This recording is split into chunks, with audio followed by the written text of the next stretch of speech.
Hello guys, welcome back to my channel Easy Learning with Himal. So this is episode 2 of your English की पाठशाला.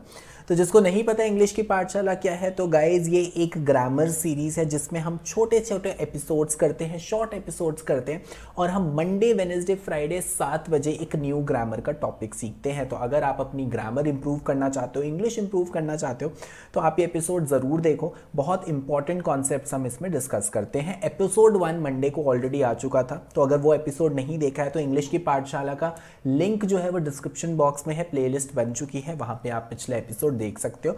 और इस episode में मैं जो भी नोट्स यूज करूंगा, अगर आपको वो मेरे हैंड रिटन ये वाले नोट्स चाहिए तो टेलीग्राम चैनल ज्वाइन कर लो, डिस्क्रिप्शन बॉक्स में लिंक है, या इंस्टाग्राम पे आप मुझे फॉलो करके डीएम करके आप मुझसे नोट्स पूछ सकते हो. तो जैसे कि आपको स्क्रीन पे दिख रहा है बच्चों, आज का टॉपिक बहुत ज़्यादा इंपॉर्टेंट है, सब्जेक्ट वर्ब एग्रीमेंट. हर ग्रेड में आता है ये, और स्पोकन इंग्लिश में भी हम इसमें बहुत गलती करते हैं. तो आज मैं आपको मोस्ट इंपॉर्टेंट रूल्स बताऊंगा सब्जेक्ट वर्ब एग्रीमेंट के, जो मोस्टली एग्जाम्स में आते हैं, और इन रूल्स के बाद आपका कोई भी क्वेश्चन गलत नहीं होने वाला है. और जैसे कि मैंने आपको बताया था कि लास्ट लेक्चर में मैंने आपको एक होमवर्क क्वेश्चन दिया था और मैंने आपको बोला था कि जो भी बच्चा सबसे फास्ट आंसर करेगा विदाउट एडिटिंग देयर कमेंट, उसका मैं नाम यहाँ पे डिस्प्ले करूंगा. तो नमिता कौशिक, यस, नमिता कौशिक ने सबसे फास्ट आंसर दिया है, तो she is the winner of last episode. और फर्स्ट का आंसर था कुड और सेकंड का आंसर था मे. तो चलो स्टार्ट करते हैं सब्जेक्ट वर्ब एग्रीमेंट. तो एग्रीमेंट क्या होता है? एग्रीमेंट क्या होता है? कुछ रूल्स फाइनलाइज करना. एग्रीमेंट क्या होता है? कुछ रूल्स डिफाइन करना. और आपको काफी जगह इसका जो नाम है, इस टॉपिक का बच्चों जो नाम है, वो आपको सब्जेक्ट वर्ब कॉनकर्ड भी मिलेगा. कहीं कहीं एग्रीमेंट की जगह आपको कॉनकर्ड लिखा होगा. दोनों का एक ही मतलब है, कंफ्यूज मत होना. तो चलो मान लेते हैं देयर आर टू बॉयज, ठीक है, इसका नाम है टोनी, ठीक है, let us understand it with a story, और इसका नाम है मोनी. तो मान लेते हैं दो बॉयज हैं, टोनी और मोनी. टोनी हमारे सब्जेक्ट है और मोनी हमारा वर्ब है. सब्जेक्ट क्या होता है? जिसके बारे में सेंटेंस में बात की जा रही हो, ठीक है. अगर मैं बोलता हूं राम इज कुकिंग फूड, तो राम के बारे में बात की जा रही है, राम जो है वो सब्जेक्ट है, और कुकिंग जो वो एक्शन कर रहा है वो वर्ब है, ठीक है. So this is a basic thing, subject और वर्ब क्या होता है. अब सब्जेक्ट और वर्ब मतलब टोनी और मोनी के बीच में एक एग्रीमेंट होता है, ठीक है. ये दोनों एक एग्रीमेंट डिसाइड करते हैं, ये कुछ रूल्स डिसाइड करते हैं कि यार हम ये रूल्स फॉलो करेंगे जिससे कि हमारा सेंटेंस गलत ना हो, ठीक है. तो अब हमने देखना है कि एक्चुअल में सब्जेक्ट और वर्ब के बीच में एग्रीमेंट क्या हुआ है, कौन से ऐसे बेसिक रूल्स है सब्जेक्ट और वर्ब के बीच में जो हमें फॉलो करने हैं टू गेट, मतलब पूरा जो हमें टॉपिक है अच्छे से समझ आ जाए. तो शुरू करते हैं हमारा बेसिक रूल, फर्स्ट रूल. और ये जो फर्स्ट रूल है एक्चुअली यही मोस्ट बेसिक रूल है. पूरे रूल्स की आउटलाइन इसी रूल से निकलती है कि अगर आपका सब्जेक्ट सिंगुलर है, ठीक है, अगर आपका सब्जेक्ट सिंगुलर है तो वर्ब भी सिंगुलर होना चाहिए. Very basic rule. Subject singular है तो वर्ब भी सिंगुलर, सब्जेक्ट प्लूरल है तो वर्ब भी प्लूरल, सब्जेक्ट प्लूरल है तो वर्ब भी प्लूरल. अब वर्ब सिंगुलर कौन सा होता है, प्लूरल कौन सा होता है, ये आपको पता होना चाहिए. अगर वर्ब में एस लग जाए तो वो सिंगुलर बन जाता है. नाउन्स में उल्टा होता था ना, चेयर लिखते थे, देखो हम अगर जब हम लिखते थे चेयर तो ये सिंगुलर होता था, जब हम चेयर्स लिख देते थे तो वो प्लूरल बन जाता था. एस लगाने से वो प्लूरल बन जाता था. याद रखना बच्चों, वर्ब में उल्टा होता है. वर्ब में जब एस या ईएस नहीं लगा होता तो वो प्लूरल वर्ब होता है, और जब एस और ईएस लग जाता है तो वो सिंगुलर वर्ब बन जाता है. कि अगर मैं लिखता हूं फॉर एग्जाम्पल टॉक, तो टॉक आपका प्लूरल वर्ब है, और अगर मैं लिख देता हूं टॉक्स तो टॉक्स आपका सिंगुलर वर्ब है. यही डिफरेंस होता है. तो चलो पहला एग्जांपल देखते हैं. The lady looks like her mother. तो यहां पे द लेडी, लेडीज नहीं लिखा है, लेडी लिखा है. इसका मतलब हमारा सब्जेक्ट क्या है, सिंगुलर. तो वर्ब भी क्या आएगा, सिंगुलर आएगा. कैसे पता चला है वर्ब सिंगुलर है? क्योंकि एस लगा हुआ है. यहां पे क्या लगा हुआ है, एस लगा हुआ है. तो मैंने आपको अभी बताया जब एस लग जाता है वर्ब आपका क्या बन जाता है, सिंगुलर बन जाता है. सेकेंड एग्जाम्पल देखते हैं, they play in the park. तो यहां सब्जेक्ट क्या है, दे, ठीक है. सब्जेक्ट यहां पे क्या है, दे. और आपको पता है दे कभी एक पर्सन के लिए यूज नहीं होता है, एक से ज्यादा पर्सन के लिए यूज होता है. तो दे आपका प्लूरल है, तो वर्ब भी यहां पे क्या आएगा, प्लूरल. क्योंकि प्लेज नहीं लिखा है, प्ले लिखा है, मतलब एस नहीं लगा है, तो वर्ब आपका क्या है, प्लूरल है, ठीक है.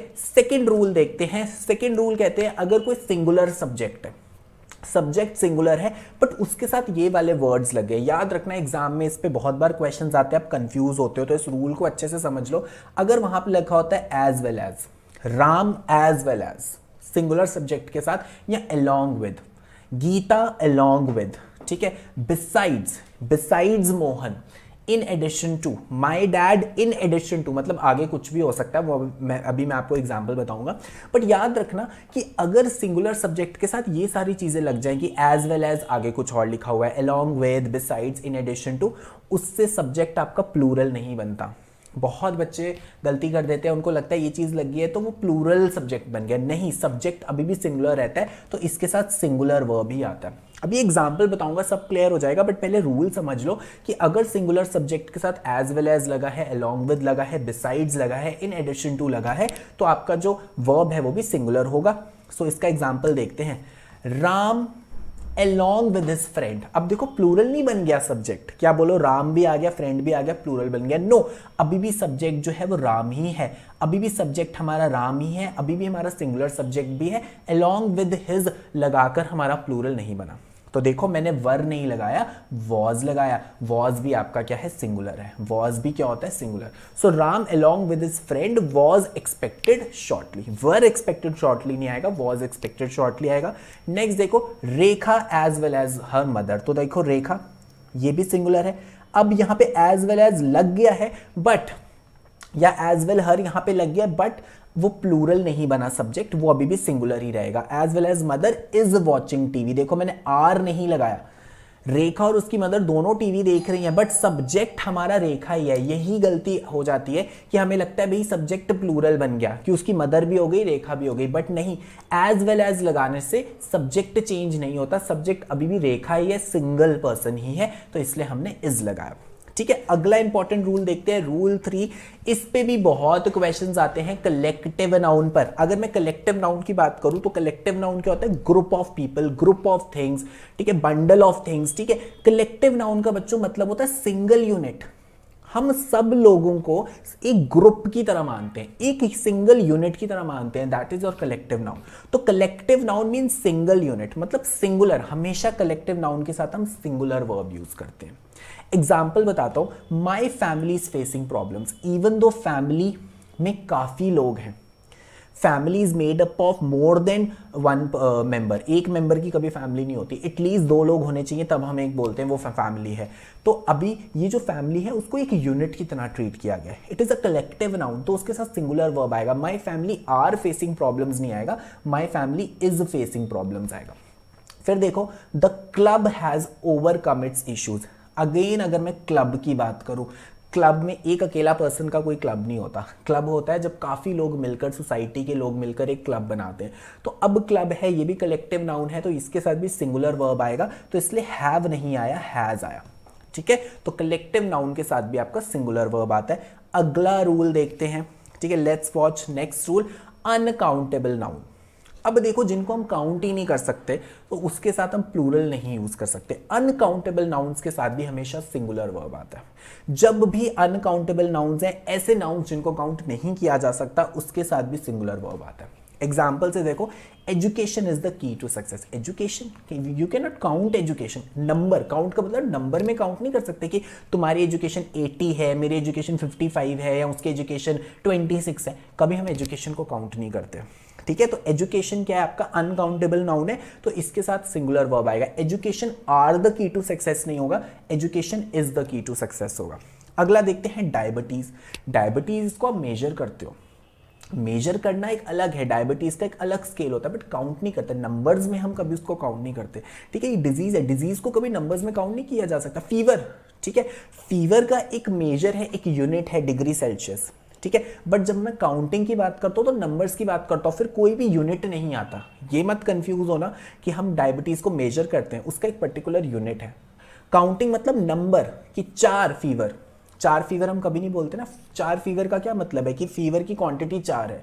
ठीक है, तो जो अनकाउंटेबल, ये सारे अनकाउंटेबल नाउन्स होते हैं बच्चों, इसके साथ भी आपका जो है वो सिंगुलर वर्ब आता है। देखो इफेक्ट्स, अब देखो यहां पे आपको मैं समझाऊंगा, यहां पे इफेक्ट भी आ सकता था और इफेक्ट्स भी आ सकता था।